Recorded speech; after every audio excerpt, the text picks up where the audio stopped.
Oh, look. What's that? A button. Hello? Oh. Hello? If you could all take your seats so we can be on time.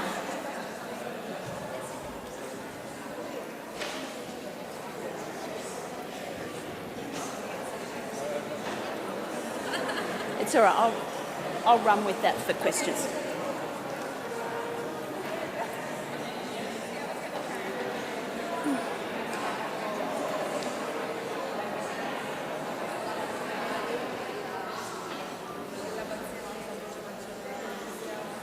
Thank you, everybody. And thank you, Corrado, for organising a fabulous morning tea. I'm sure you were up cooking all night. At least someone got that joke. Now we're continuing on with our theme of civic engagement, and we're now going to hear about the academic library as a platform for university and civic engagement. We have two speakers. We have Kelly Brubaker from Shepley Bullfinch and Jeremy Upton, who is the Director of Library and University Collections at the University of Edinburgh. They're going to, I believe they're a bit of a tag team in the way they're going to present it. And this is a very exciting project that they're going to talk to us about. So, who's going first? Oh, is there a fight? No? Jeremy. Thank you. Oh, it's the one that's right. Oh, it's too obvious. I didn't realize there was a folder. You knew how to do that. Okay, so thank you very much for the opportunity to come here today to talk about this aspect of our thinking, which we've been doing jointly with Shepley Bullfinch around about the potential development of our academic library. I hope you're here, and it's been interesting for me this morning to see already, in terms of the speakers, there are connections to what I'll be saying about what we in the academic community are beginning to think about this particular aspect of our engagement with our wider audiences and our wider community. It was quite striking hearing from the speakers this morning, some of the thinking is very similar to where we're going. And we'll obviously explore that a little bit more in what I'm going to say. So that's us, just in case you hadn't realized that's the two of us sitting here at the moment. So, the University of Edinburgh, this is our lovely, at least some of us think this is a lovely building, which we currently operate out of as our main library building. It was constructed in 1967 by the eminent architect Sir Basil Spence. In the UK, it is what's called Grade A listed, which is the highest grading for a historic building, which means we have a number of quite significant restrictions on it in terms of what we can do in making change. The original building, as of that time, was very much about collections, and it was very much about research. And it did amuse me when we were thinking about our project. At the time it went up, the University of Edinburgh had 7,000 students. And they put up a building which, of its time, was the largest university library building in Europe. Currently, we have 40,000 students, and we still operate out of the same building. So you can probably guess that is causing us just one or two challenges in terms of what we're trying to do. We did complete a quite significant refurbishment program between 2005 and 2013. And if you were to come and see us, I think you'd recognize many of the kind of things you see in academic libraries now. A lot more social space, a lot more openness, a lot more choice, and a lot better understanding as to how you can move around within the building. But we certainly still have challenges. As I said, the original building was designed very much for research, and actually the main staircases only go up to the second level. If you want to get any higher, it was assumed you'd only go up to look at books. So there are only small staircases to take you higher up the building, and that's one of our major challenges. And certainly externally, you'll see, in terms of what we're talking about today, The idea was you entered at one point, it's very clear where the front is, the other sides are very uniform, don't offer any kind of aspect to the community or the space round about them. So we do recognize now where we are with the university that we need to make some further change. As we're all bandying a number of figures around, the one we like to quote is currently we're receiving over 2.5 million visits to our building every year. We claim to be the second most visited building in Edinburgh after the Edinburgh Castle. So we like to remind our colleagues in some of the other cultural institutions that we're a bit busier than they are. But also, more importantly to the university, that this is a reason why we need to think about some change. What we've been doing is some partnership work with Shepley Bullfinch to develop our vision. And as part of that, we of course wanted to develop our own thinking about what we thought a 21st century library should look like. This is the front of our building. One of the major achievements of the last refurbishment was actually to get the word library outside the building.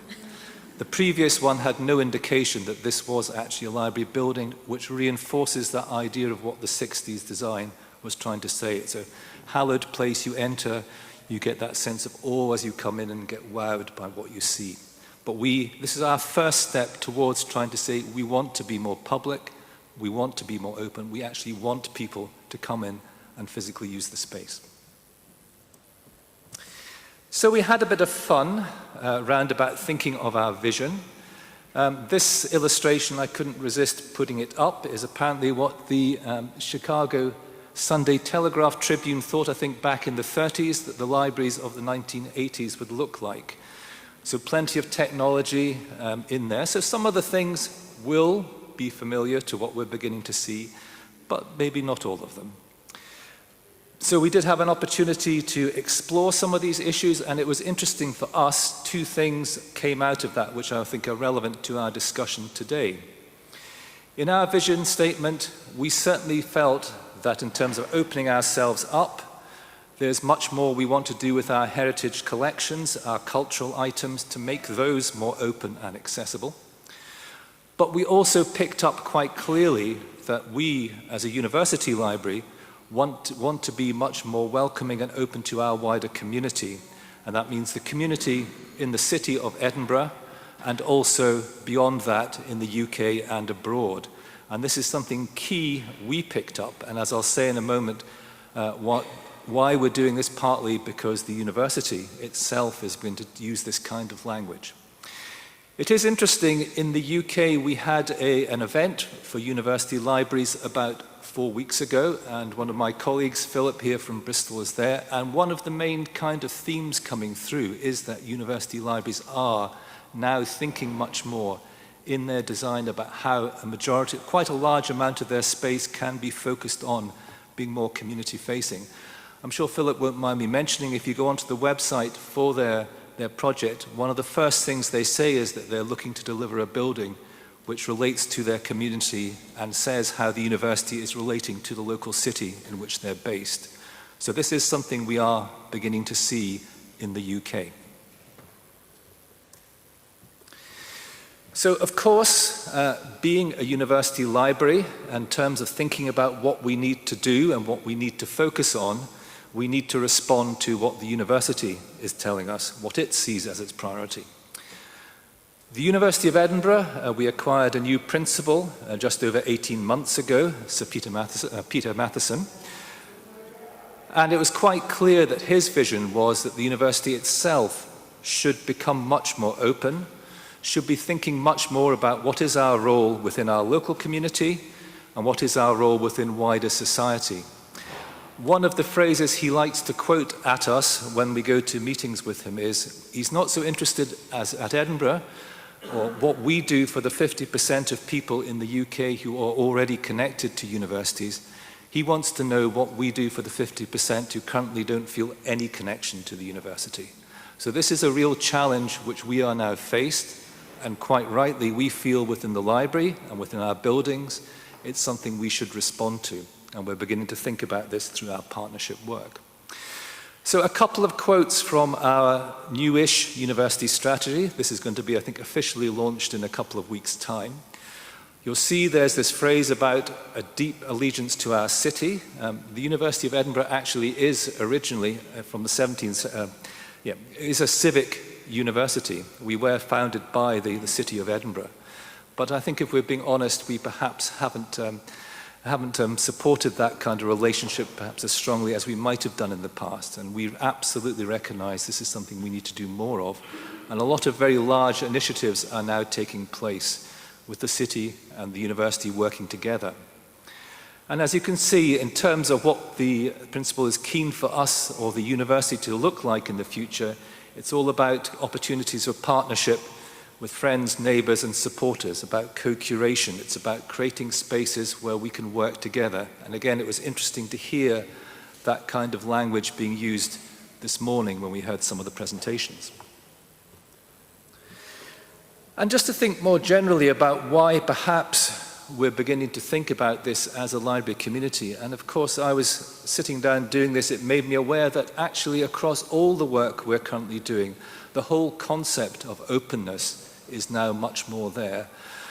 Those of you who work perhaps on the academic side will be aware of all the conversations about how we're looking to change the way academic research is done and adopt that concept of open scholarship, where every step of the way research is more open, is more transparent, is more easily accessible, is more easily understood.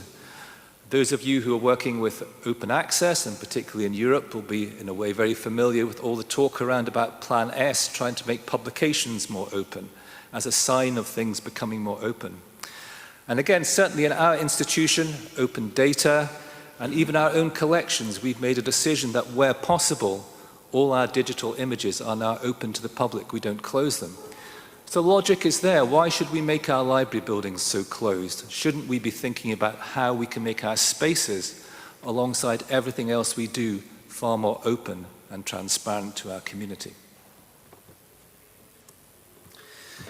So, as I said, we are based within a big city with a large cultural presence. And alongside the things I've been talking about that we've been considering as an institution, it's quite interesting, the city itself is now thinking about the urban space and how that can become more open and more linked. Those of you who've been to Edinburgh, and I hope some of you, if you haven't been yet, will take the time to visit. It's a beautiful city. This is one of the main thoroughfares running through the city from the north at the top down to the south. And all those star points you see on that are cultural places within the city. Our university library sits right down at the bottom of the same. So we are part of that corridor. And what the city is talking about now is to make that a pedestrian route, to make it very much about an open, public, urban space where people can move, interact, talk, exchange ideas. And we are very much part of that as a university. So I think we would say the timing is right. Our thinking is aligning with this, and certainly within the city of Edinburgh, we have a great opportunity there. So at that point, I'll pass it over. So as Jeremy had just mentioned, the library really is a destination, and our goal is to design and program the library to embrace its civic presence. The university is at a prime location, and you can see that the campus outline with the white dash is the campus, and it's right on that edge of the meadows, which is that park and that engagement with the park.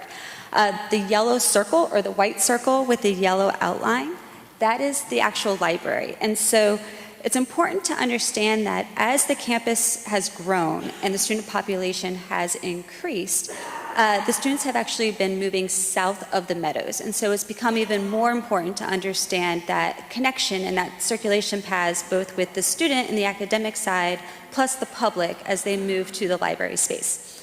As we worked together with our design team, we established a number of goals in terms of how to interface with the meadows. And it was really to think about what is that connection? What is that permeability between the campus and the meadows and the library? Looking at the circulation paths and focusing on how to make that more intuitive.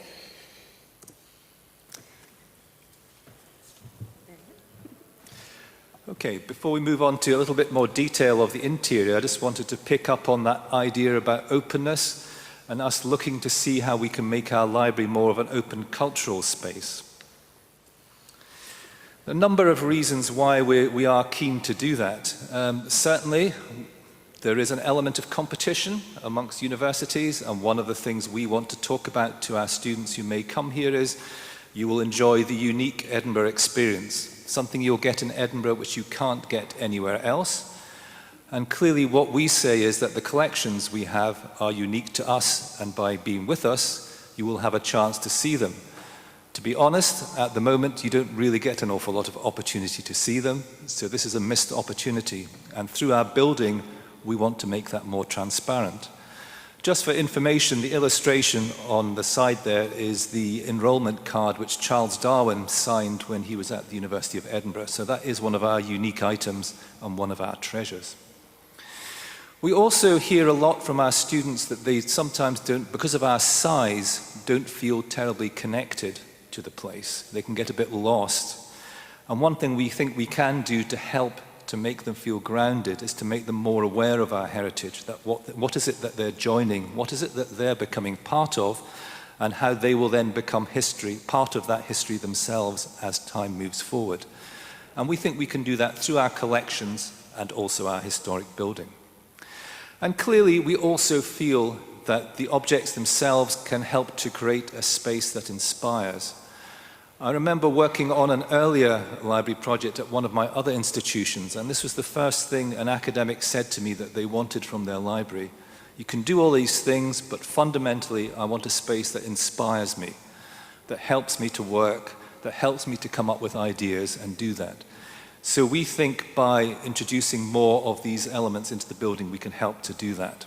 And of course, again, as been mentioned, library should be a place that provokes ideas, and certainly we have plenty of things in our collections which will help to do that if people wish to engage.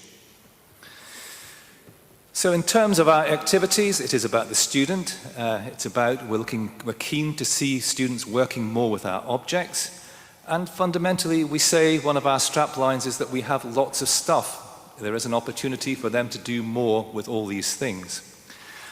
On the public side, we know people like to connect with objects. It's one of the easy ways for people to begin to understand what a university is about. Again, the illustration on the side is our existing library exhibition space. We've tweaked this as much as we can. It's quite pleasant now, but it's not very big yet. There's clearly much more we could do that. And we know even from that space, it can become a visitor attraction. We're seeing our footfall going up quite significantly at the moment. And it is very much something we want to make open to the community. All right, so as Jeremy just mentioned, the library is a cultural portal and the library is a showcase. So there is a renewed vision happening within libraries. We are turning the library inside out on itself and making the collections, the resources, all the more present and accessible to both the academic and also the public. The painting here is the false mirror. Some of you might recognize it, but it filters what one wishes to see. Similar to the painting, we want to make the library and its contents and its resources available and let it be seen. Today, we are designing to blur those boundaries between the academic and the public engagement, bringing awareness to the public. So what are the different forms of which engagement can happen within both academic and the public spaces? And the library acts as a platform.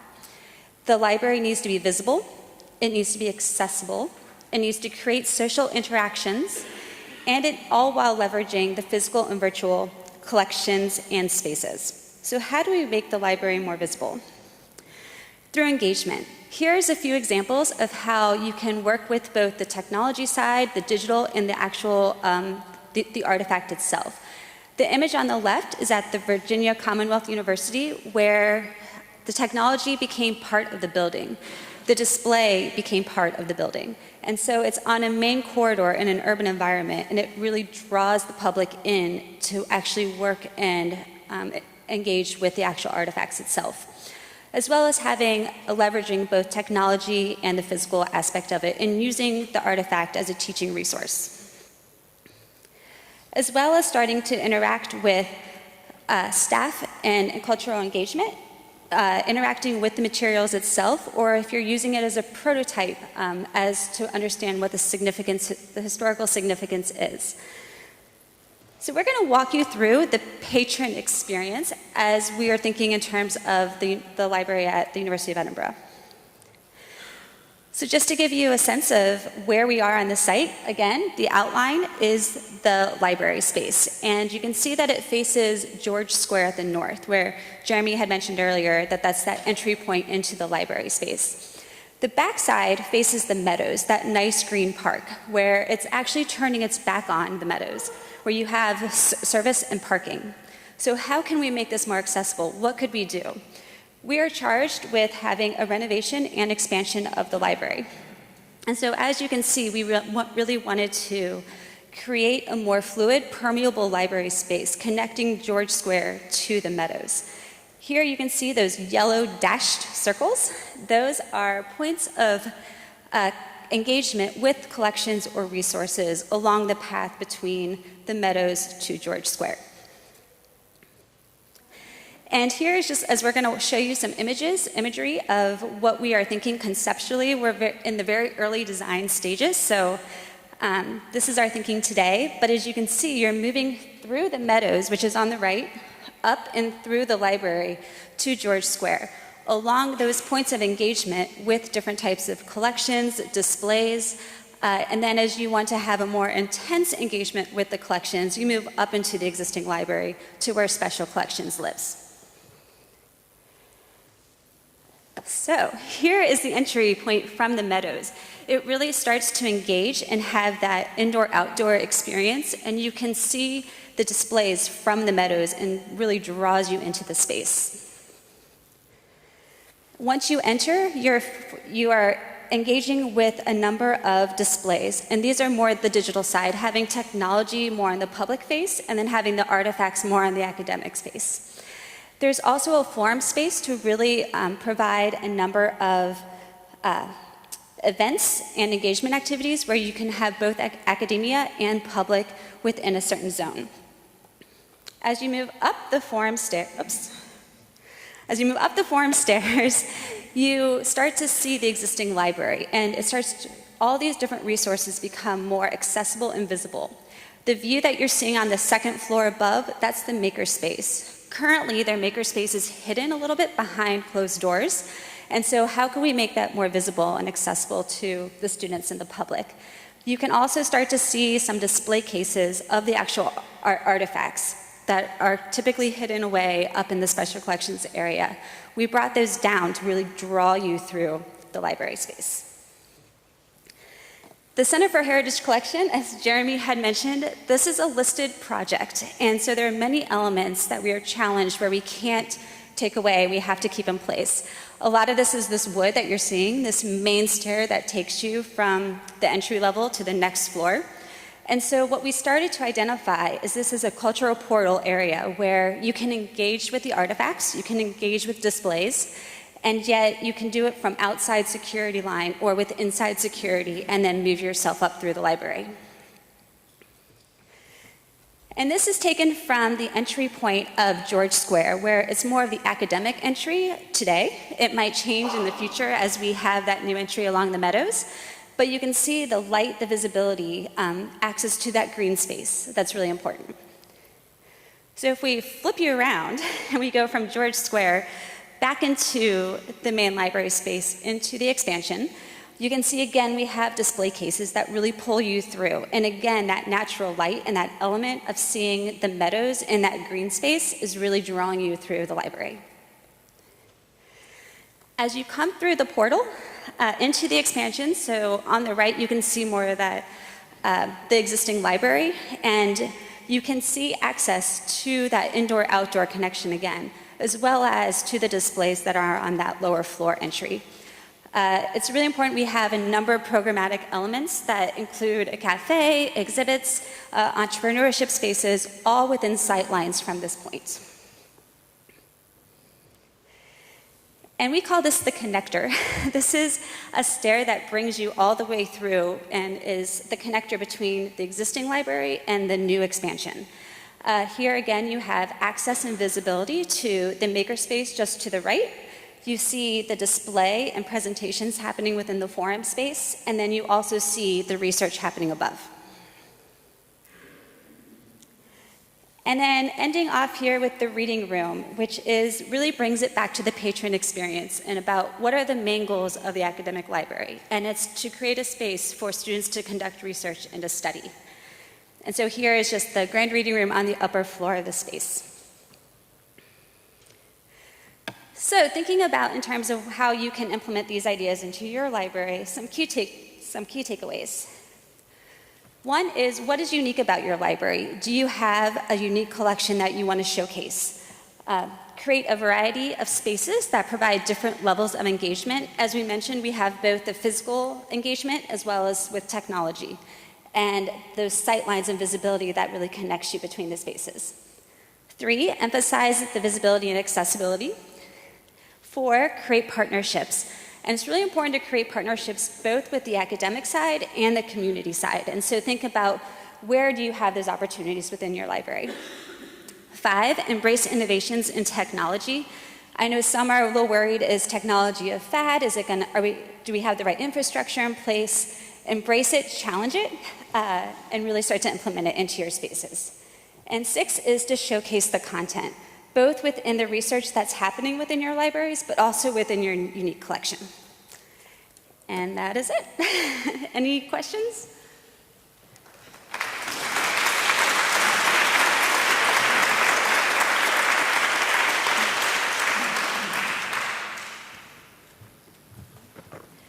So thank you both so much. Perfectly on time. Yeah? And not too much fighting. So we've got time for just a couple of questions. So, yes. Yeah, thank you so much for your presentation. One of the challenges in having an engaged connection with the community and a university library is that intersection of navigating how to get onto campus in the first place, because they weren't built for that, and that's usually the biggest barrier. How are you approaching that?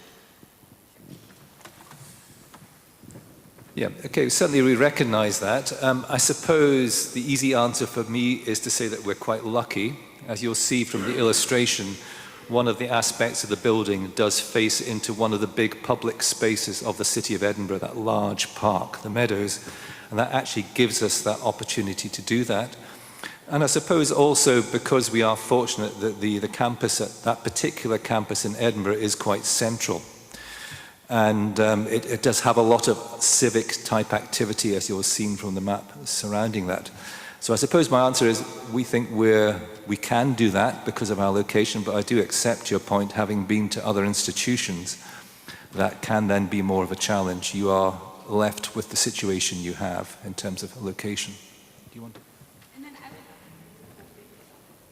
I would just add to that in terms of security has been a major conversation throughout the entire design. And earlier you may have seen when you first come up that forum stair that there is a security line there as well. And so we wanted it still to feel accessible to be able to move up and around the spaces, and that the lower level and the whole first floor are open to the public. And so it's after, once you get to that second floor and above, that you are through the security and you need to go through that. Oh, thank you very much. You talk about creating partnerships. Do you have partners in your space, and how do you avoid the tenant versus partner issue? So I didn't quite catch the second part of Oh, it. just if you have partners in your space, are they just using your space, or are they true partners as opposed to a tenant? Yes, so I suppose at the moment in terms of partnership, we're at a very early stage. I'm just thinking quite carefully about that, because obviously I've said quite a lot about that, but I would also be quite honest that our institution has, and I think there's a general recognition, not done enough in this kind of space at the moment. I suppose in terms of developing that in the future, it is about just being careful as you sign up to I can think of ones we've done recently. So we have a large Sudanese community in the in the city. So we've been doing events with them and our collections. It's been incredibly fruitful because they, of course, give us a completely different perspective on what we have compared to what we thought we may have and what it might be.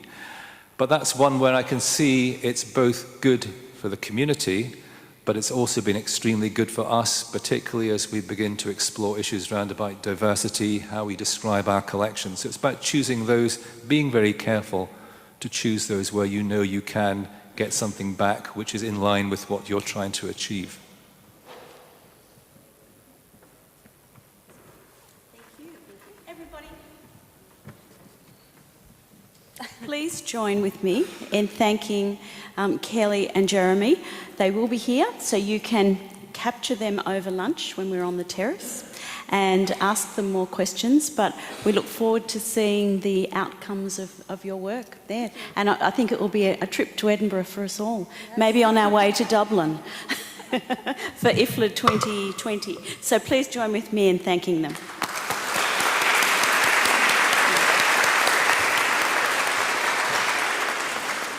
Could I now ask the panellists for the next session to come and take a seat?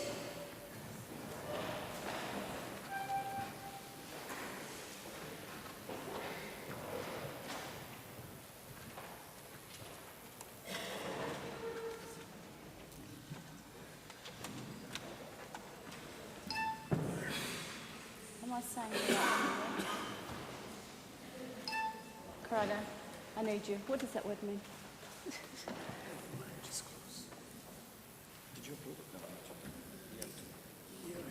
I think that we had that sent through.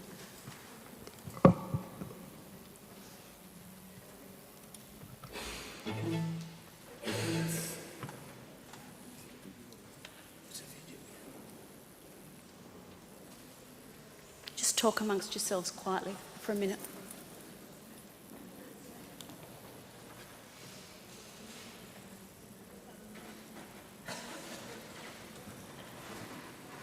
Did you get my email a minute ago? Someone said that they, with the live streaming, it seemed to have gone back to one with the deputy mayor. I just wondered if there was a new link from after morning tea. Anyway, yeah. Because people are watching it.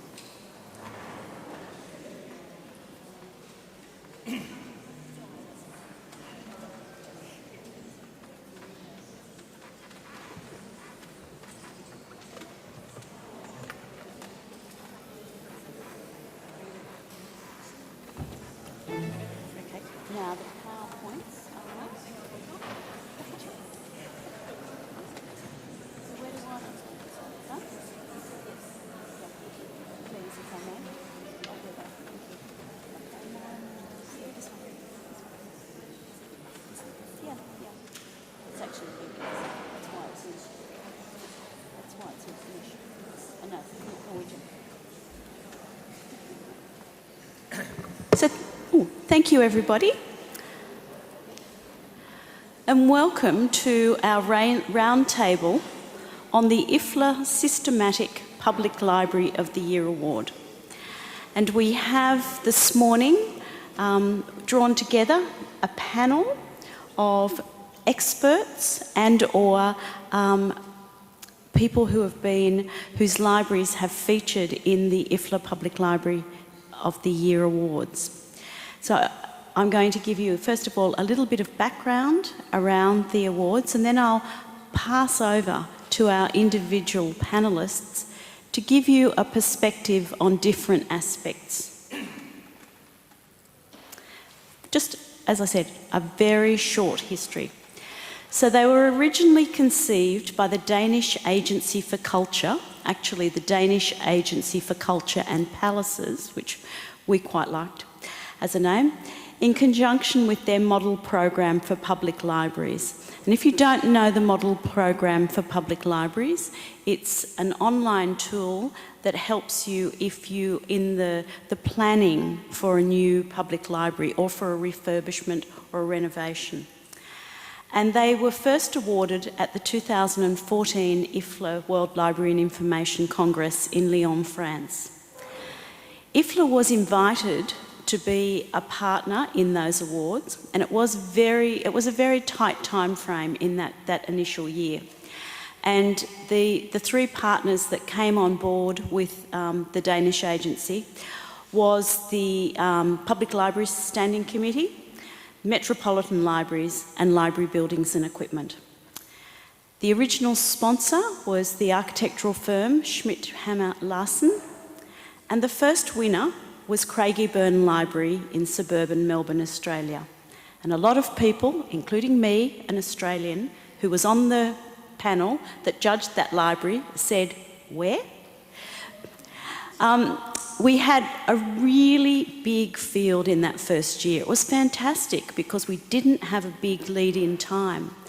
And one of the things that was so delightful was the rigour that was around the judging of those awards. Everybody tipped that the Library of Birmingham would get it because that was the big library that year. And instead, it was a library from suburban Melbourne, Australia. A library that had been built in a greenfield site in a suburban development with the idea that build the library and the shopping centre and everyone would come. I must admit that I was, as the only Australian on the committee, and the other people on the committee, when I went to Copenhagen for the judging, just assumed that I would have been there because it was in Australia. When I finally did go to that library, I was a bit worried. I thought, God, what's it going to be like? But it was fabulous.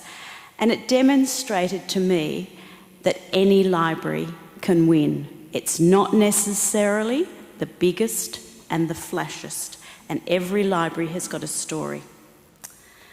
So the IT company, Systematic, who are incredibly supportive of public libraries, became the sponsor in 2015 and continues to generously support this award with prize money of $5,000 US.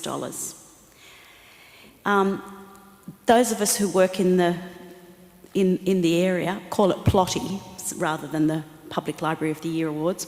So in 2018, the award was recognised as an official IFLA award, and the Danish Agency for Culture had moved from being part of the program. So winners, as I said, 2014, the Craigieburn. 2015, Kista Public Library in Sweden, which is quite a small library in Sweden. 2016, that's when one of the big ones really won, Doc 1 in Denmark. And last year, School 7 in the Netherlands. And that was met with such joy by the Dutch that when the School 7 team returned to Amsterdam, the town band had met them at Schiphol Airport and the mayor. So wouldn't that be fantastic? Coming through baggage control and there's the town band there to meet you. That would be my idea of something fabulous. You might notice there that there's a year missing, 2017, and that is when the awards passed from the Danish Agency for Culture to IFLA. So in 2018, we judged it over a 2-year period.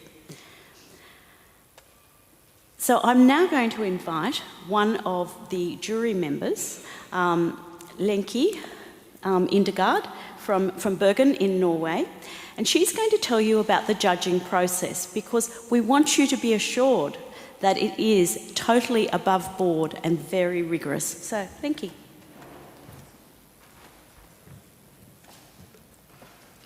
Thank you, Diane. A very brief jury history. I will present. I have been in this jury in 4 years before it became an IFLA award. So I will tell you how we work. It's an award that celebrates new public libraries. The award is presented to a library anywhere in the world that best combines open functional architecture with creative ICT solution, and also takes into account both the digital developments and the local culture. Now, the jury we have 2 members from the public library section, 2 from the Metropolitan libraries, 2 from the Library and Buildings and Equipment section, and chair is Jan Rickards. The judging process. We start with all the formalities. Is the application qualified on a formal level? Is it submitted within the deadline? Can all attachments and links be opened? Otherwise we contact them to fix the problem. Is the library newly opened? Is it a new library or new in an old building used for other purposes previously? And have they answered all the criteria? Within given deadlines, all members of the jury must present a short list of the libraries that they believe matches each criteria the best. We give points, but do not hold them slavishly in the assessment when we meet each other.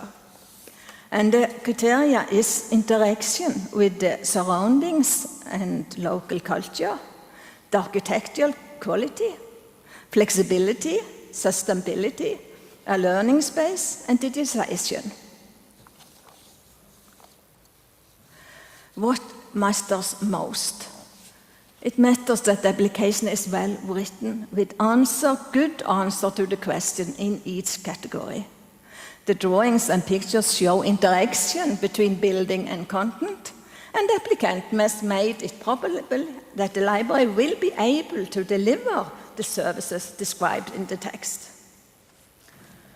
And I will say all the nominated libraries are winners. The assessments are based on the application, not how the library is in reality. The services that are offered weight as much as amazing buildings. And it is surprisingly easy to agree among our judged members on which libraries to include on the shortlist after we had read each other's reviews. The winners has usually been on all the shortlists everyone had submitted. That we are very much thinking the same, but the final winner is often difficult. On the final jury meeting, the attendees discuss and analyze what come up with a list who to be nominated and suggest a winner. You know, we can't meet in the same place everywhere, so we had to mail to each other, and each member of the jury have to confirm that the election we are the winner is the winner for all of us. But do we reach out to all public libraries in the world? We had received applications from all over the world and from countries with very different development of the library systems. Each year we get 15 or to 25 applications from large and small libraries. New buildings and buildings that are rehabilitated to become libraries. And of course, members of IFLA promoting the award in their home country and in their professional network. This makes us reach further out. In the last 2 years, every continent except Antarctica has been represented among applicants. We are very proud of that. But Europe and Australia are still overrepresented, I think. This year, the award ceremony will take place next Thursday, and we will not say who is the winner. No, come to attend. Thank you.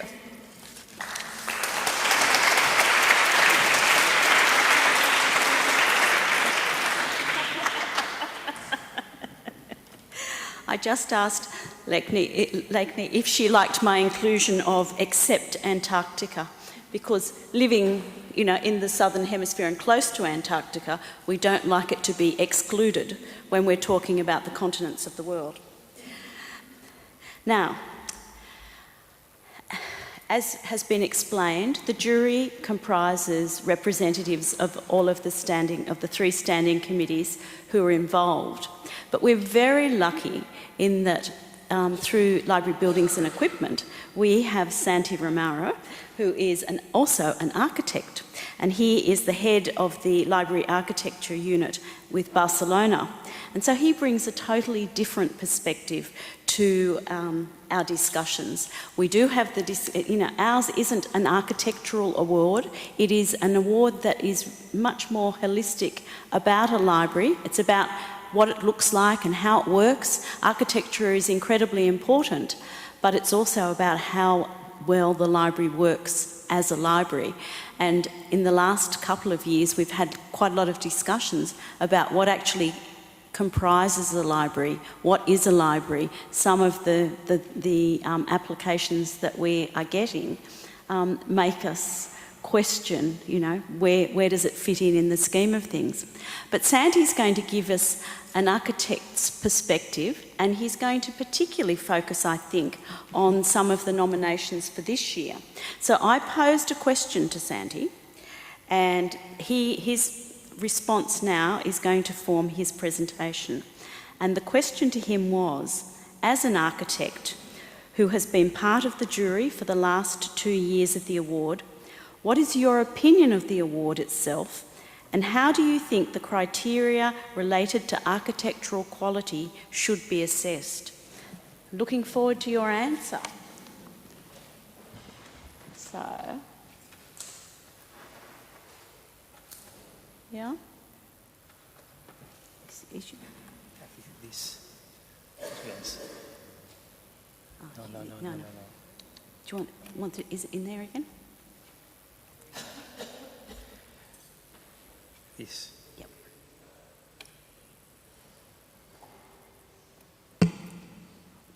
And then I think we click on that one there. Okay. Hello, good morning. Before I begin, I would like to explain that my level of English does allow me to express myself as clearly as I would like to. And for that reason, although it might not be as spontaneous, I prefer to read the answer I have prepared. Answering to the first part of the question, I have always thought that there should be an award in recognition of library architecture. I support the idea that the physical space, that is to say, the architectural design solution of the building, determines whether or not a library service will function well. That's why I thought the creation of this award was good news. And though the award only focuses on public libraries and considers other concepts as well, the architecture is considered to be one of the most important criteria. As an architect and long-standing member of the IFLA Library Building and Equipment section, I have had the honor to act as a judge in the last 2 editions, and I have to admit it's a genuine challenge to make the right choice and determine the library that offers the most evenly balanced solution to a series of criteria that embraces both architecture and the quality of library service. Whether we like it or not, the winning library is not the best building, nor the most sustainable building, nor the one that offers the best services to library users. The award goes to the library that is the most complete, and that is what makes it so difficult to guess which one will eventually be the winner. That is what makes this award unique. I also wanted to point out another thing about this award. Because it is a worldwide competition, it's not feasible for the judges to visit every one of the libraries taking part. So the entries are evaluated on the basis of information presented by the candidates. Therefore, we must take into consideration that the cross-cutting nature of the criteria requires this information to be extremely well prepared and complete, including text, plans, and picture.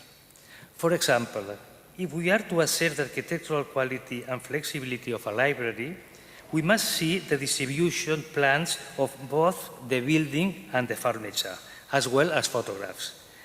In this respect, I have to say, in some cases, I have had the impression that certain buildings might have been better placed in the competition had the information provided been more complete.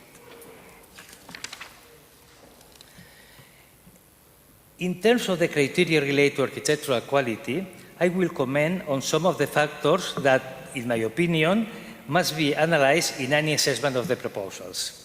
Firstly, the implantation of the building in the surrounding landscape.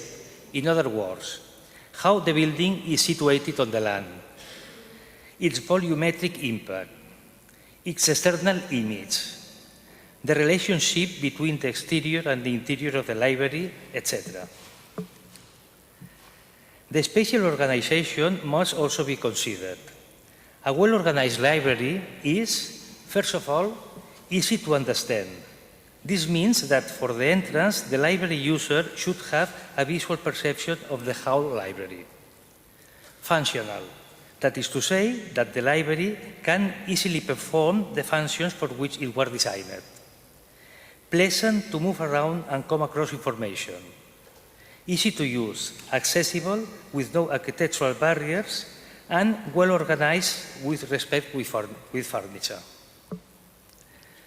The flexibility of the building is also assessed.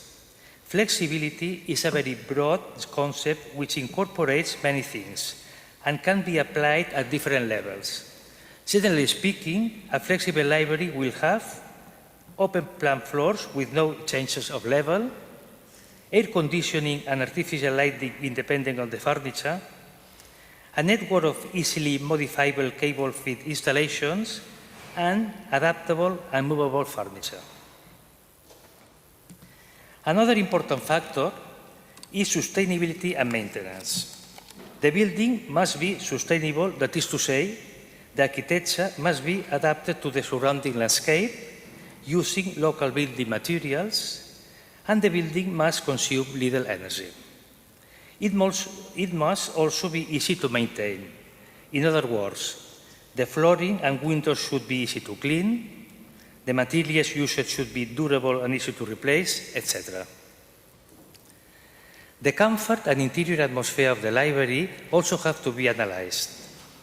In a library, people must feel comfortable, and this includes many aspects. For example, the library should be neither too hot nor too cold, the spaces should be well lit and free of noise disturbances, but a library must also be a psychologically comfortable place. In other words, everyone should feel at home there, which means attractive and welcoming spaces, agreeable colors, comfortable and economic furniture, etc.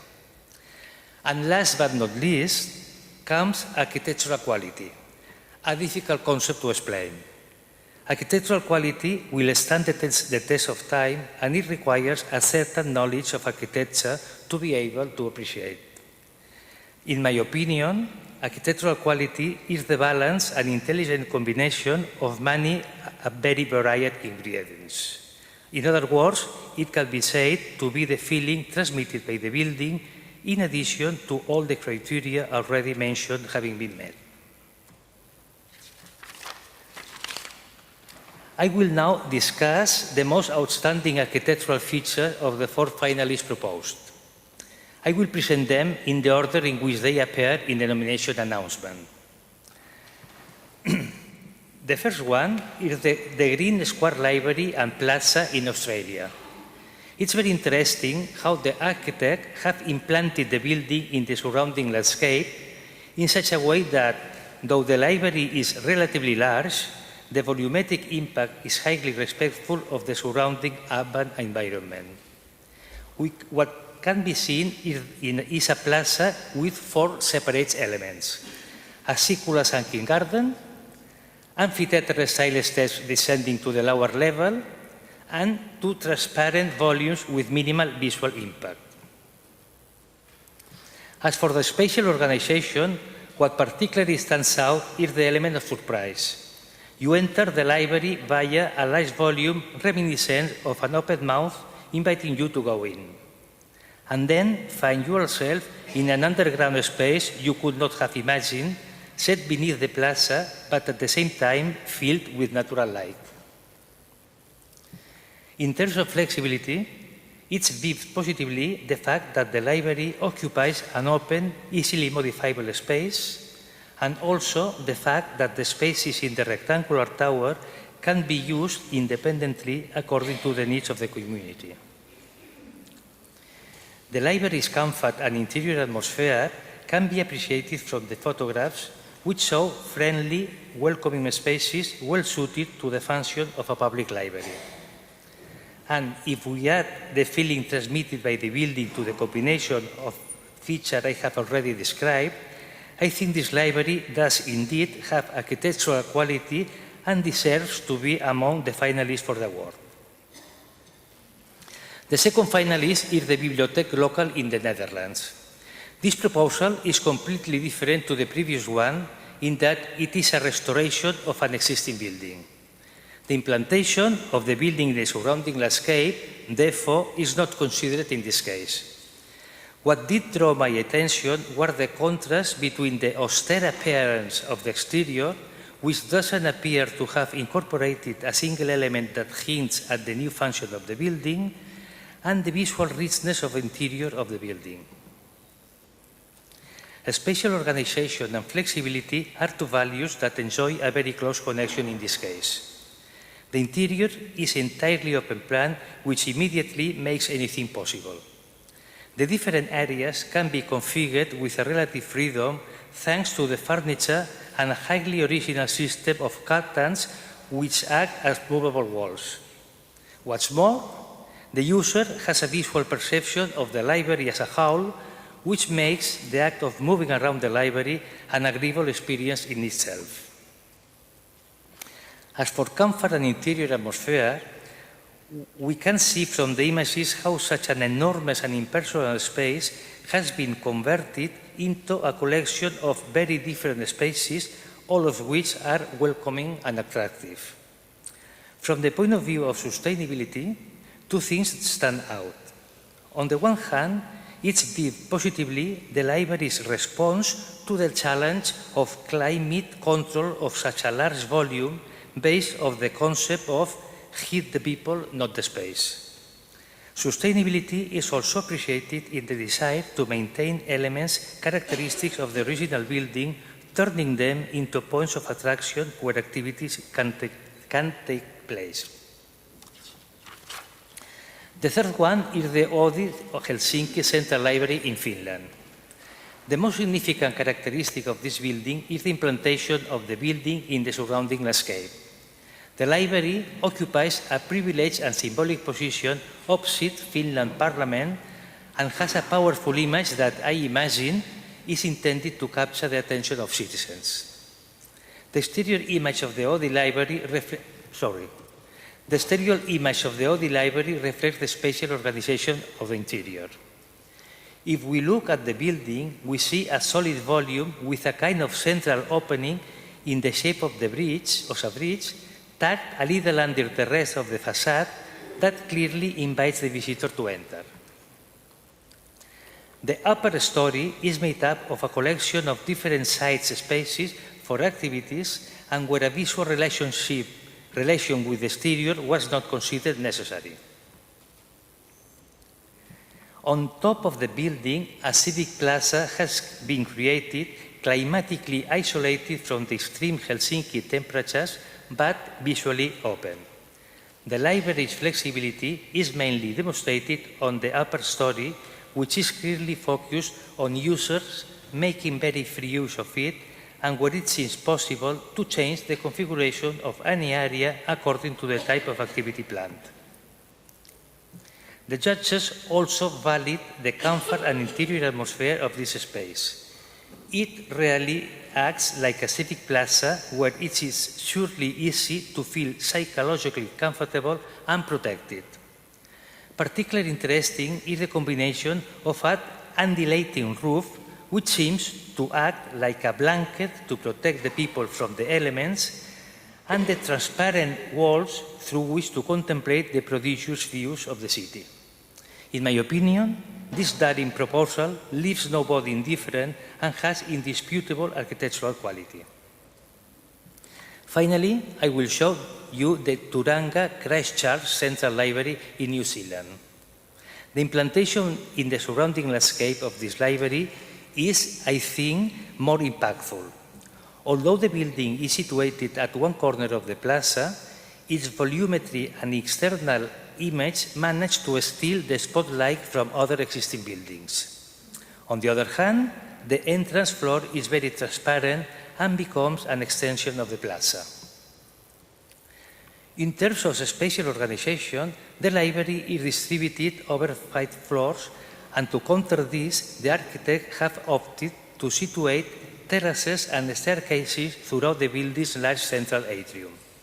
These act as a meeting points and rest areas for library users, from where the whole of the library can be viewed at any time. Another interesting feature is the creation of areas throughout the building that establish a visual relationship with significant elements of the city's local culture and landscape. Flexibility is manifest in the open plan floors with movable furniture and the movable panels which enable spaces of different sizes to be created. The photographs show that a great deal of care has been taken with the interior atmosphere, with varied, bright, welcoming and attractive spaces that are very open to the outside. Altogether, the attributes we have discussed give this building sufficient architectural quality to be considered among the 4 finalists. I believe that from an architectural point of view, all 4 libraries are genuinely deserving of the award. But as we know, other criteria are also considered. Now we have to wait until the 27th of August to find out which library will be the winner.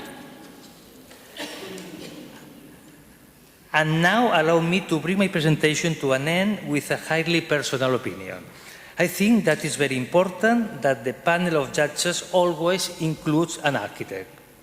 Just as I began by extolling the importance of awards in recognition of library architecture, I believe a specific architectural knowledge is needed if we wish to correctly assess the architectural qualities of the proposal presented. Thank you very much for your attention.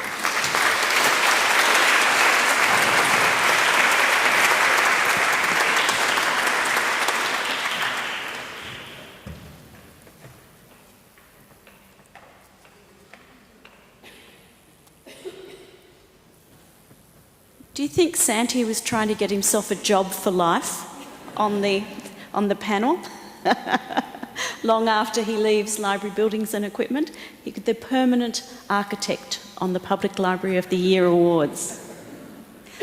So how inspiring to see those finalists. And of course we heard from Anna Maria this morning, and we're going to hear from Carolyn about Christchurch this afternoon as well. But one of the things we wanted to do in this panel was to reflect on some of the shortlisted libraries that we've seen over the last couple of years. We hear a lot about the winners, but unless you are at the awards ceremony, we don't always focus so much on the shortlisted libraries.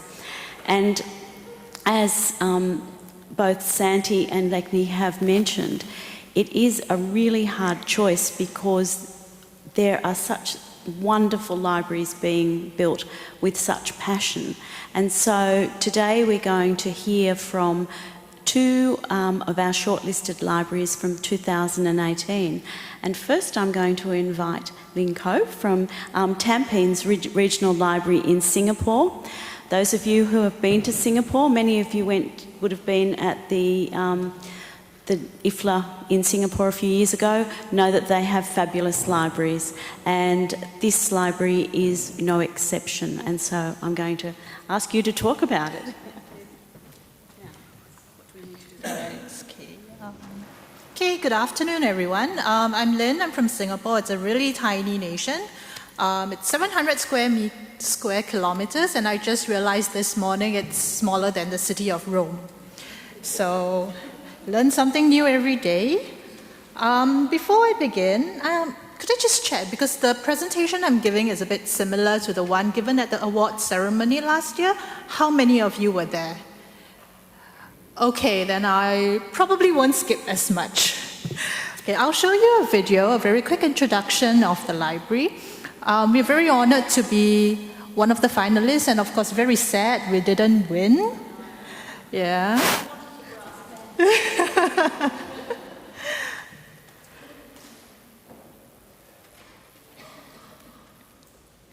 All right, so just enjoy this short video. the brilliant idea.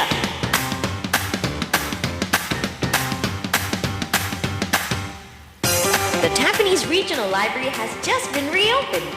A whole 5 levels of amazing stories waiting to be read. All genres of books you can think of for any age, they're all here. This space is over 75% larger than the old library. You will have no problems finding a cozy space to read here. Whether you like the couch, tables to study at, or a literal hole in the wall.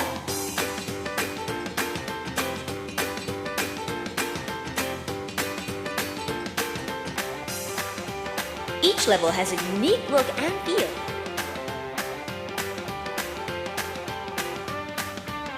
Wide open spaces or little hidden corners between bookshelves to read and relax.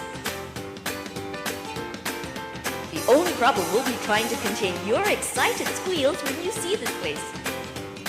Now, if you think the library is the only cool part of our Tampines hub, you need to think again. See you here soon!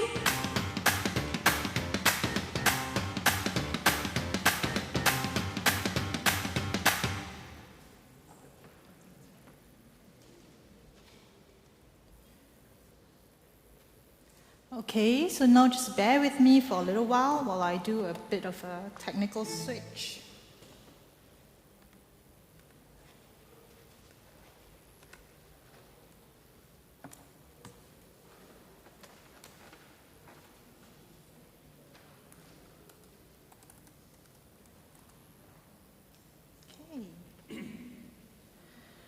Okay, so the Tampines Regional Library reopened in August 2017. We originally were in another building in the Tampines estate of Singapore. And in late 2016, the National Library Board that governs the public libraries in Singapore started a transformation of all our libraries progressively. So one of them was the Tampines Regional Library, and we had the opportunity to be part of the Tampines Hub in 2017. So we moved over and we reopened the library across 5 floors. Okay, just a little background about the National Library Board. It's a statutory board in Singapore, so we are publicly funded by the government. We report to the Ministry of Communications and Information, but we do have our own management and board of directors.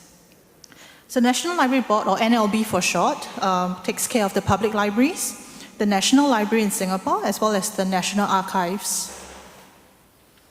Okay, just a quick look at our vision and mission: to have readers for life, learning communities, and a knowledgeable nation. So as I mentioned, we are progressively transforming our libraries into libraries for the future. And the regional library is basically a larger library, about 12,000 square meters, that supports the smaller libraries in the area. So we have a network of about 26 public libraries across Singapore. Most of them are mall libraries, so they're much smaller, about 2,000 to 3,000 square meters. And we have currently 3 regional libraries, which are about 11 to 12,000 square meters. Okay, so the new library at a glance. This is our community. So as a public library, we really work a lot with the community around us, with organizations and partners. And we engage not just schools and preschools, we also engage local and international organizations on learning visits to the library. And we also have a volunteer-run floor, so I'll touch a little bit more about that. We encourage community ownership in our library, so we have a steady pool of volunteers who actually come in to contribute their time to the library. Okay, just a quick look at the numbers. Before the new library opened, the older library was only about 6,000 square meters. So currently we're about 11,000 square meters. That's double in size. And our numbers have also doubled. Visitors have increased by about 150%. Loans have increased by about 100%. And the number of volunteers and people who come and volunteer at the library have definitely increased as well. Okay, so the idea behind the new library, as I mentioned, it joined the Tampines Hub. So this entire building that you see is the Tampines Hub. It is actually a one-stop community building, community space that houses not just the library, it also has a swimming pool, it has sports facilities, it has government agencies and offices within this one space. So idea being that we can integrate all these types of community services in a space to make it convenient for the residents to come to access them. And the entire building is actually built around a football field. Okay.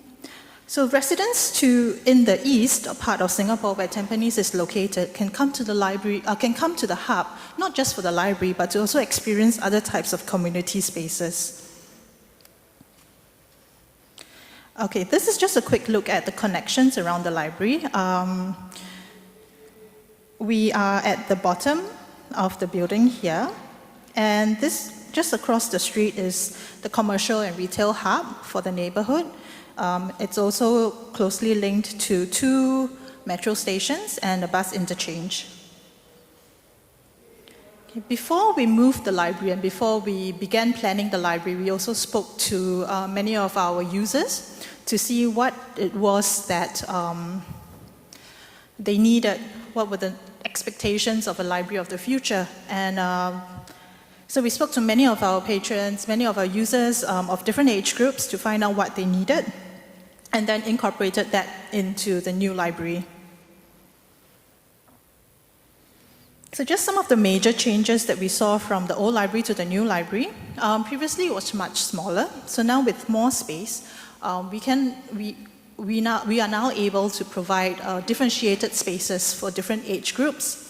Previously, there were a lot of arguments between different groups because, for example, the teenagers wanted somewhere to do discussions, the senior citizens wanted a quiet library, and then there would be fights in the library. Yeah. So now that we have more space, I'll show you later how we managed to zone the library into different spaces for differing needs.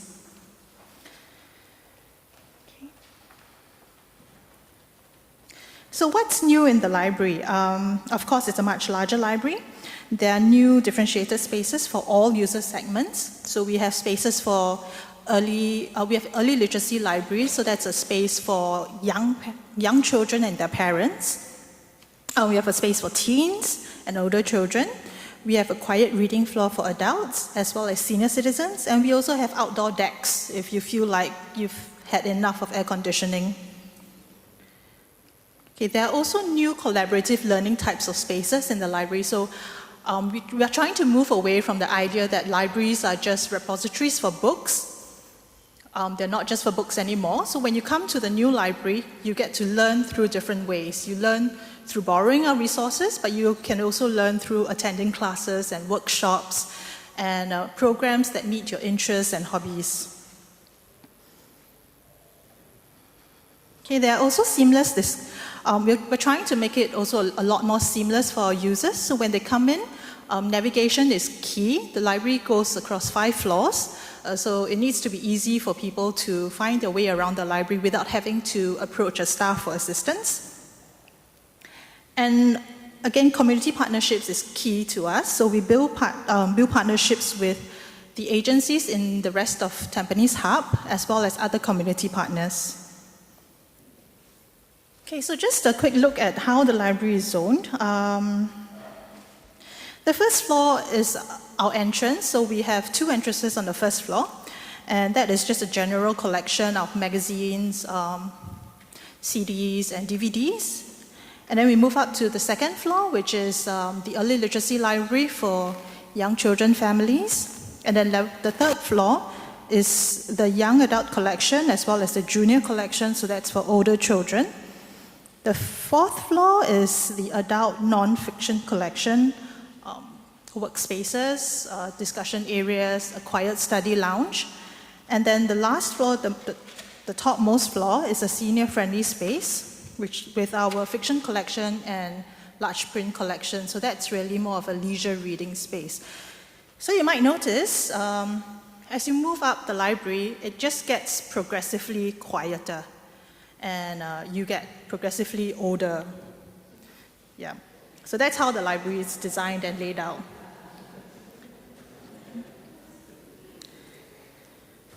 Okay, so I'll just run through very quickly pictures of the library. So I can't bring you to the library. I'm not sure how many of you have actually visited it in person, but I can bring the library to you.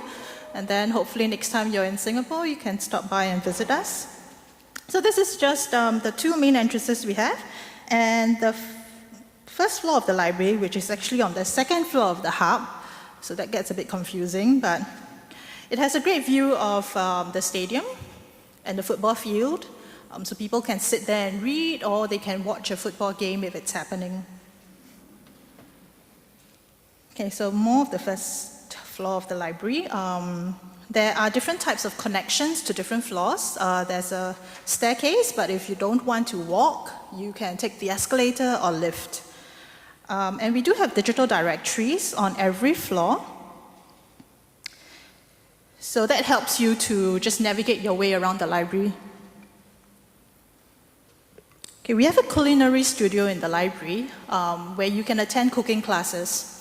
The culinary studio is actually managed by our partner, the Tampines Central Community Center, and they do have culinary studios in other parts of the hub.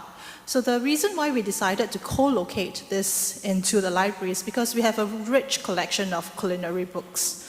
And we thought this would be a good way to, again, showcase that the library is more than just a place for reading. You can actually learn by attending classes, watching demonstrations, and then pick up a book on, for recipes, on your way out of the library. Okay, we have another co-located partner, which is the National Heritage Board. So the National Heritage Board brings in exhibitions and exhibitions of Tampines itself, so very local types of stories and history, and this just makes the content that we have in our library a lot richer. Okay, we move up now to the second floor of the library, which and our family reading space. This is the early literacy library, so we have books for babies, 0 to 3-year-olds, and then picture books for about 4 to 6-year-old. And the previous complaint of the old library was that there weren't enough spaces for parents and children to read together. So in the new library, we really tried to incorporate a lot more of those spaces. This picture that you see at the bottom right here, not sure if you can see the cursor. So we also have Tumble Book reading stations. So Tumble Book is a database that we subscribe to, and it has digitized picture books, which can also read to the children. Okay, a bit more of the second floor. There's a makerspace on the third floor, which is the floor for children and teens. So the makerspace it's free for everyone to use. You just need to book a slot. It has different type of equipment, 3D printers, we have sewing machines, we have a green screen and digital editing software. So the idea behind the makerspace is that we really want to encourage people who come to the library to innovate, to tinker, to try, and to learn from each other. There are also programs, so you can also come here to attend a coding class or to learn how to use the 3D printers. It also supports 2 interest groups now. So we have 2 community interest groups organized by members of the public who are interested in the topic, and it's a 3D printing interest group and a coding interest group. So this is a space for teens. We just tried to make it look really interesting because teens were not really reading, and we wanted to encourage them to come and pick up something interesting. There's also a discussion area for them so that they can do their project discussions. Okay, so we move on to the adult non-fiction level. So on this level, besides the non-fiction collection, there are also a lot of working spaces for adults and young adults, so they can plug their tables with PowerPoints, they can plug in their own devices. There's also a quiet study lounge, which is really, really popular. This is the first space that fills up every morning in the library. And there are also small tables around for quiet discussions. Okay, we move up to the last floor, which is really a quiet floor for leisure reading. So if you want to pick up a book and sit back and relax, this is where you can do it. We have outdoor decks, so you can also head out to read something. And this floor, the last floor, is actually also a volunteer-run floor. So on this floor, the staff do not come up here very often. It is volunteers who help us to shelf back the books, who help to answer any queries that our users may have. Volunteers also help us to create book displays here and on other parts of the library, and they also facilitate programs. So some of them are interested in craft work, and they take the time to conduct these programs for other users. Okay, like I mentioned, we also created a lot more hands-on and collaborative learning spaces within the library. So different types of spaces, not just for reading. There are also terraces in the library. These are flexible use spaces. They serve as staircases, you can walk up. But they're also flexibly used. You can use them to just sit and read, or we can convert the place into something for programs and talks. Just more of the flexible use spaces. So even after the library opened, we've continued innovating and improving the types of services that we provide in the library. One example is the mobile book drop, and if we have time later, I'll show you a photo of this. So this mobile book drop is a robot. It's an autonomous robot. When we opened, we only had one 24-hour book drop where people could return their books at one entrance. So the complaints we got were that it was really too long if they came in from the other entrance. They didn't want to walk all the way, literally the length of the football field. They didn't want to walk all the way to the other entrance to drop in their books. So we created this robot here where they can drop in the books. It gets returned from their account immediately. And when the bin is full, the robot automatically returns back to our main sorting room where we put it onto our auto sorter to be sorted and returned back to the shelves.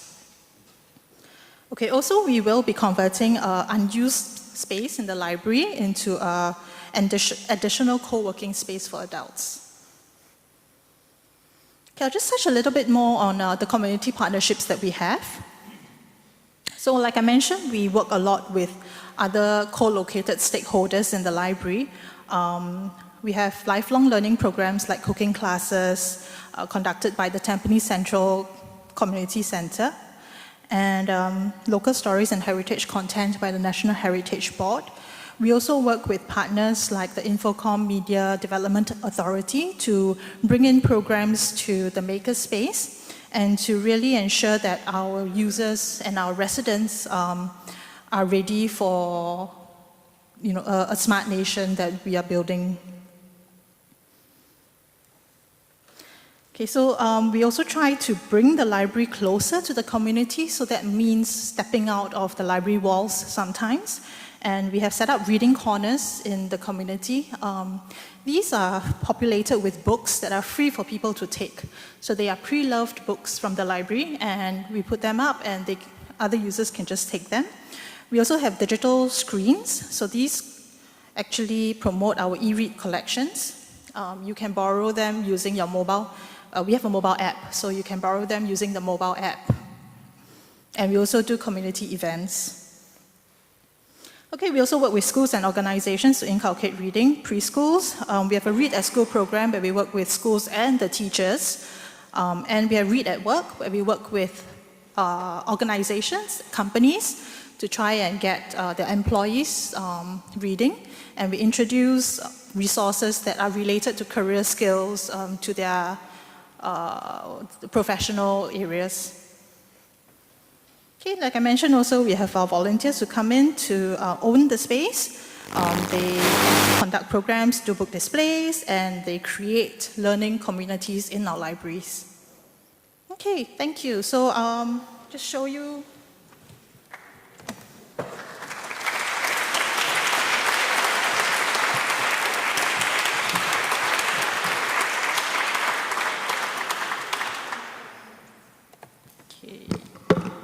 Thank you, Lynn. I think you are fantastic for Singapore tourism. I think we all need to go to Singapore to have a look at your library. and experience all the delights that your nation state has. So Lynn will be with us, so you can catch up with her afterwards and ask her some questions.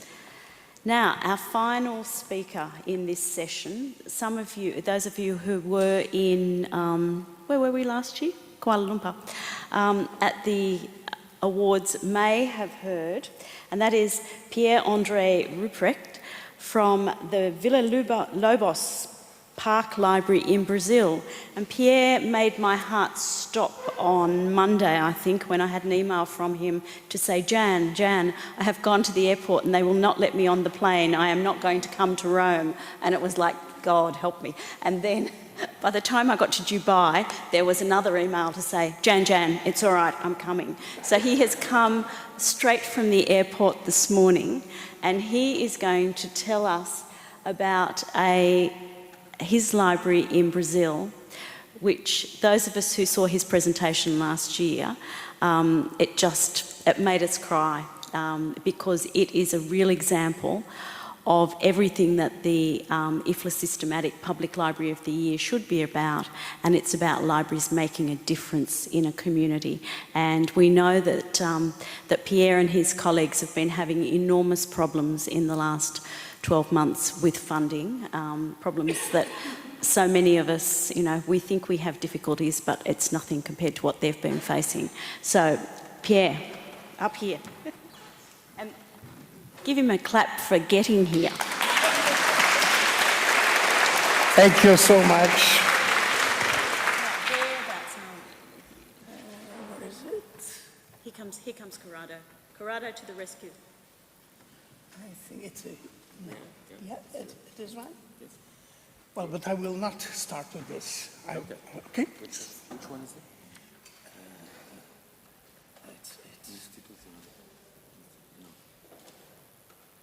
Yeah. Let's keep it open.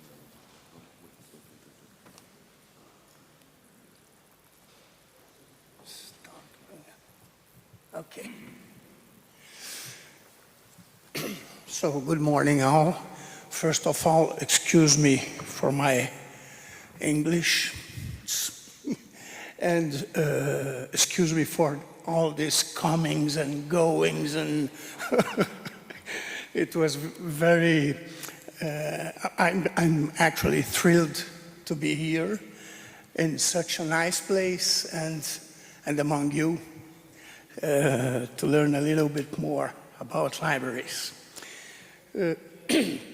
Our country, Brazil, has a very poor tradition on investing in reading, literacy, and public library. Our first public library was settled in the beginning of the 19th century, and it was the library of the King of Portugal. And it was only for him, his family, and not a real public library. So we are more used to have those symbolic, fantastic libraries where you cannot touch anything or do anything than real public libraries. Thus, to be nominated to the shortlist of the 2018 IFLA Public Library Award gave us an extraordinary chance to better advocate for public libraries in Brazil. We were really very, very thrilled to be among the finalists because it gave us really an opportunity. We were on television, we were discussing the importance of the public library in a country which is not used to do this discussion. Villa Lobos Library and São Paulo Library are the result of a partnership between the state of São Paulo and the civil society through our NGO, SP Leituras, and its service for the State Library Network as an experimental field of the role and services of a contemporary public library. We use to do a lot of mistakes, and to take a lot of risks, trying new things, and discuss and build over these experiences.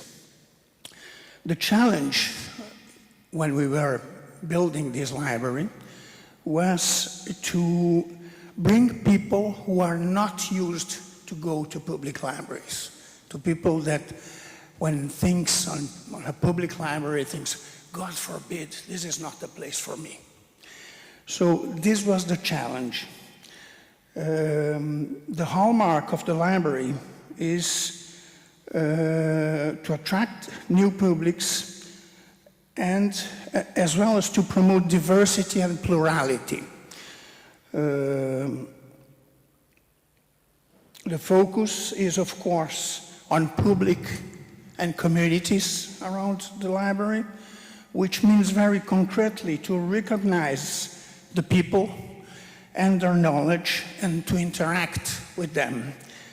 We used to see our library as a kind of cultural square, a meeting place where we put together all kind of tribes of our city to discuss and to do things and to access knowledge. The library is attended by all kinds of people, young people, infants, children, young adults and the elderly, homeless, professionals, students, families. It is a matter of recognizing that the public library, as well as literature and knowledge, is a space for experiencing plurality in a safe place. The pre-existing, the building, the library was set in a pre-existent building, which was adapted to host it. It has 4,000, more or less 4,000 square meters, and is located in a park in the huge city of São Paulo. Rather than talking, I would like to show you a short video made by our own team with their voices and the voices of some of our end users on what's going on there. And then I will do some comments. So, let's start here. The sound.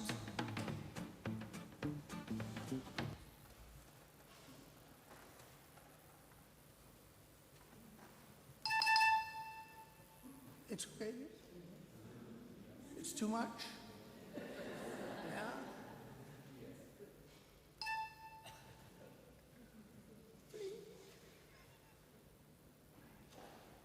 Okay. Let's see.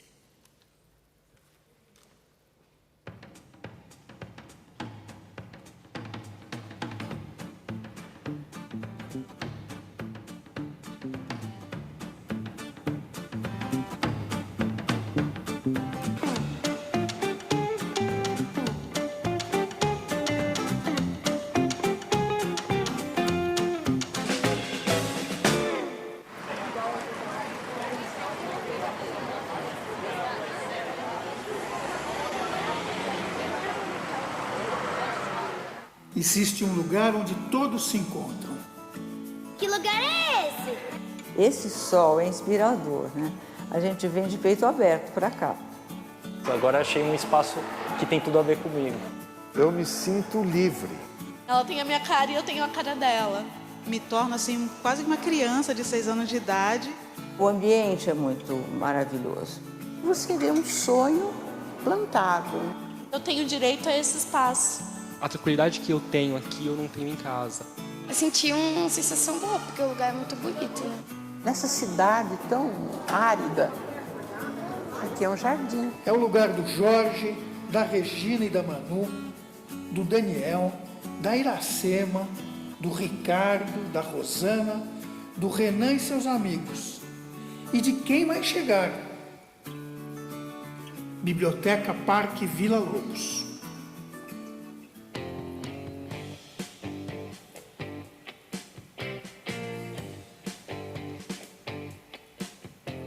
Os meninos são das comunidades carentes em torno do parque.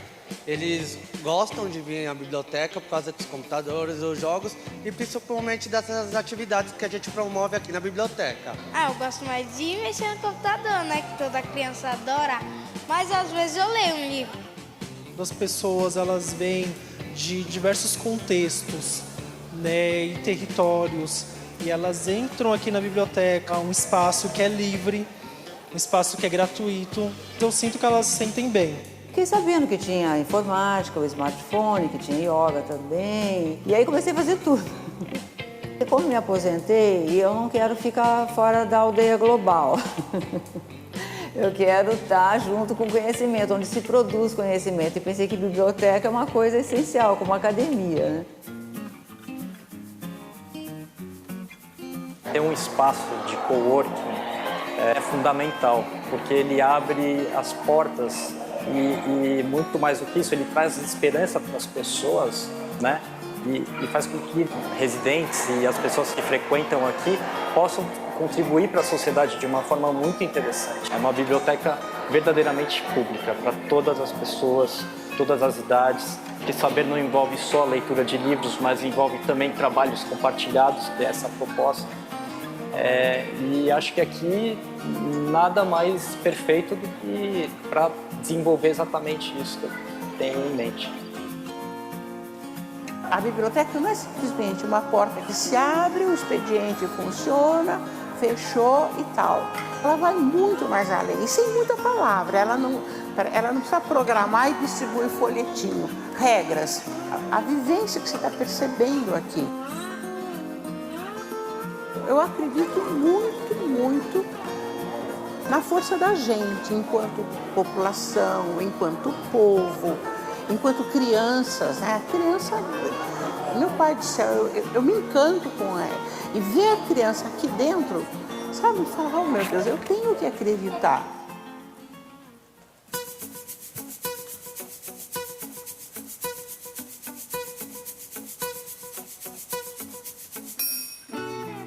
Particularmente, eu nunca vi uma biblioteca que você tivesse outros recursos para as pessoas com deficiência, a possibilidade de você ver um filme, de você acessar a internet, de você ter uma sala vazia, assim, silenciosa para você estudar, essa quantidade de livros que tem aqui sobre a história de São Paulo, literatura brasileira, espanhola.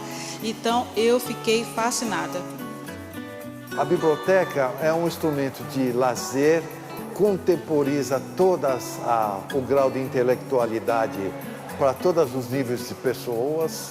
Ela pode ser acessível a qualquer tipo de pessoas e ela é livre e pode ser conquistada desde que você tenha interesse em vir dentro da biblioteca. Os funcionários gostam de conviver comigo, eles gostam de me ajudar. Posso ir e procurar coisas de todas as matérias aqui. Eu consigo desenvolver a minha liberdade aqui dentro da biblioteca. Uma biblioteca que traz essa tranquilidade dentro de uma das cidades mais caóticas do mundo, de diferenças de abismo social extremamente grande, é um fenômeno. Essa coisa de trazer o autor para a biblioteca, para ele estar próximo do livro, também mostra que a gente tem uma possibilidade de vida. As pessoas podem vir conversar comigo agora e na saída podem levar o livro, podem ler o livro, podem ter acesso ao livro. Mais uma política de aproximação do público com a leitura. Eu acho que ela é revolucionária. O que essa biblioteca faz é difícil dizer. A literatura, ela possibilita que as pessoas se salvem. Além de unir todas as pessoas aqui, independente da sua raça, da sua cor, do seu credo. Todo mundo é bem-vindo na biblioteca e todo mundo está aqui procurando uma única coisa.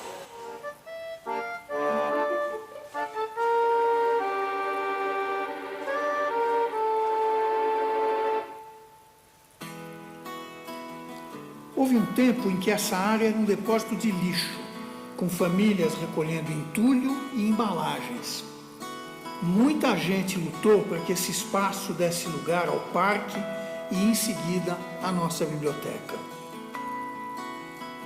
Em 4.000 metros, distribuídos pelos 3 andares, o prédio da biblioteca tem iluminação natural nas laterais e na cobertura. Tem pouca dependência de luz artificial durante o dia. Isso faz parte da busca por uma biblioteca mais sustentável.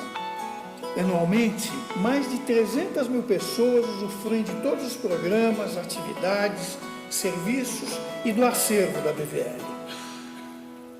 A BVL é um campo de constante experimentação. Funciona como um laboratório para desenvolver atividades inovadoras para as quase 900 bibliotecas públicas do estado de São Paulo. Biblioteca Parque Vila Lobos. Entre e surpreenda-se.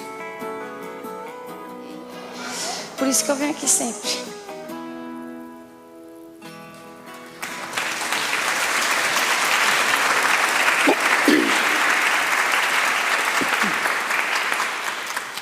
Well, if you see in this last image, you have the building and the big banner. And this banner is to communicate with the park users. And when we were discussing what to write in this banner, how we will put very big public library or something like that. The idea was, no, let's not tell this is a public library, because public libraries in Brazil have no good image. People is afraid of public libraries. So we just put, come in and be surprised in this banner. And I have a little story about this, because some months after we started this library, one of our librarians was at her hairdresser near her home, and she was hearing a lady, a very enthusiastic lady, commenting on her visit to the library. Apparently she was in the park with her son, and her son insisted to see what was going on in this building, what was so amazing about this building. And the woman entered the building with his son, and she was indeed very enthusiastic. And then our librarian asked her, in the hairdresser, ask her, if you had known there was a library, would you have come in? And the lady immediately said, God forbid. So this is the image we are fighting when we talk about public libraries in Brazil and to attract people. So we must really surprise them and make spaces that they feel they can do really everything and they can express themselves freely. So this is really the big challenge of this library. Of course, we have a lot of challenges there. We are increasingly trying to communicate with all the communities in the city. For that, we have in our team social workers which work together with us to build these relationships and also to solve some problems we have sometimes in the library, because we mixed a lot of different publics and sometimes we have issues and we must address it. So we have social services in the team, integrated to the team. And I think that's what I wanted to tell you, and if you want to ask something, I'll be here. Thank you very much.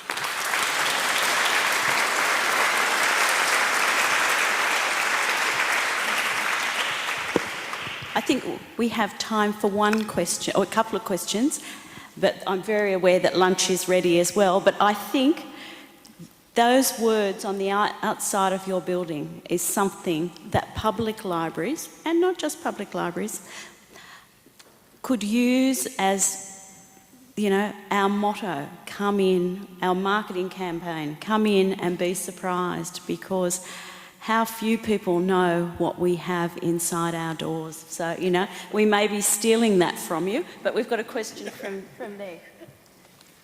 Good morning. Thank you very much for your presentation. I found particularly interesting this project. I'm an architect, and I was curious on a social level, let's say. I think you replied to this at the end of your presentation.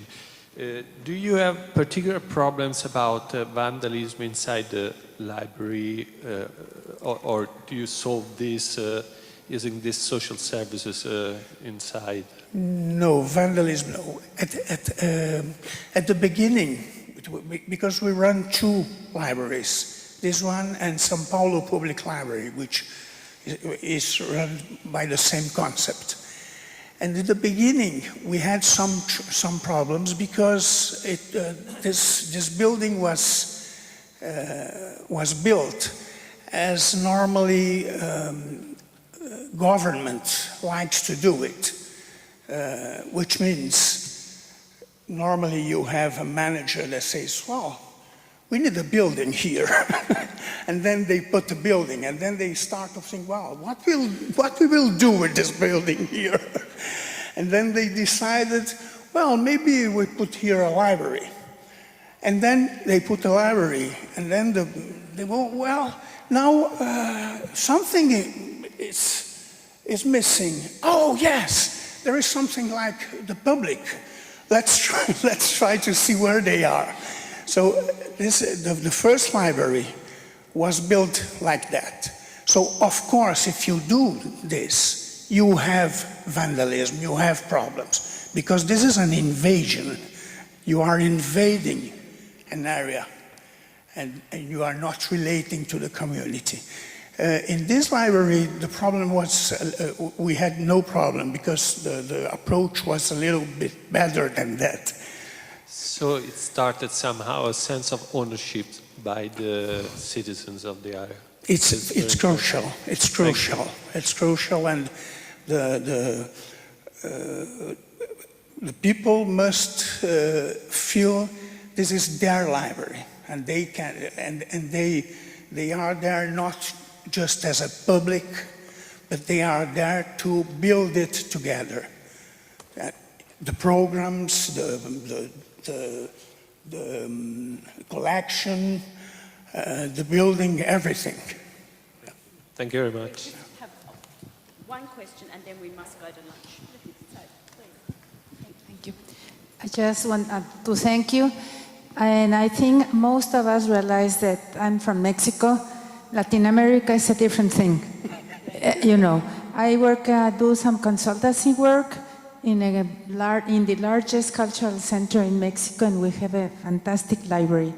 But the thing that I want to share with you, when we were thinking of this, my boss said, please, beautiful library, no add that signage that says library. He's not a librarian, and he thinks people will not enter. So we have that problem in Mexico. The public libraries have a very bad image. It's an image, you know, of 50 years ago, and so we are trying to change this. So that's why I'm so happy to be in this group. Thank you. Thank you. Thank you. Thank you so much. And please join with me in thanking all of our speakers this morning.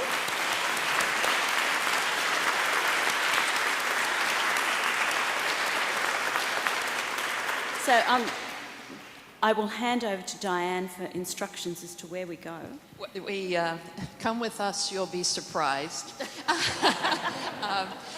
We're leaving this room, and we're going on a little journey. out the doors. We're going to have people situated at the corners of the building we're walking around.